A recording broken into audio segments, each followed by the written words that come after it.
మామ మనం అన్ని మ్యాచ్లు ఓడిపోతుంటే ఇంకా కప్పు ఏం కొడతాం? మీరు ఓడిపోతున్నారేమో గానీ మేము నెమ్మదిగా గెలుస్తూ కానిస్టేబుల్ టాప్ కు వెళ్తున్నాం రా. అలా అయితే నేను రోజు మా ఓనర్ తో తిట్లు కాస్తున్నాను రా. మాలాగా మీరు మ్యాచ్లు గెలిస్తే మీకు ఎలాంటి తిట్లు ఉండవురా.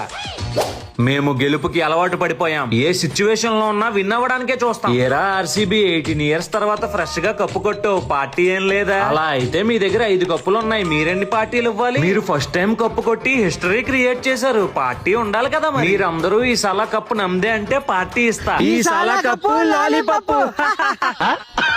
అయితే పార్టీ క్యాన్సిల్. మీకు పార్టీ వద్దంటే నేను అనేస్తా, పార్టీ కొట్టేస్తా. ఆర్సీబీ ఈ సాలా కప్పు ఆర్సీబీదే.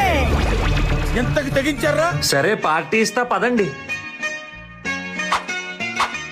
ఏం కావాలో చెప్పండ్రా. నాకు పెప్పరోనీ కావాలి, నాకు ఫుల్ చికెన్ పిజ్జా కావాలి, నాకు చీజ్ బర్స్ట్ కావాలి.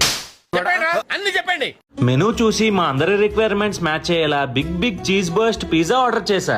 డామినోస్ వాళ్ళు బడ్జెట్ లో బిగ్ పిజ్జాని తీసుకొచ్చారు. పిజ్జా ఏంటి ఇంత ఉంది? తింటే తరిగిపోద్దులే. మ్యాచ్ చూస్తూ తింటుంటే ఇంకో స్లైస్ తీసుకునే లోపు అయిపోతుంది. చీజ్ బర్స్ట్ అనే పేరుకు తగ్గట్టు ఫుల్ గా పిజ్జా అంతా చీజ్ తో నిండిపోయింది. టేస్ట్ కూడా సూపర్. పిజ్జా సూపర్ గా ఉంది. ఫుల్ గా తినేయాలి. ఫుడ్ గట్టిగా తింటే మ్యాచ్లకు వెళ్ళొచ్చు.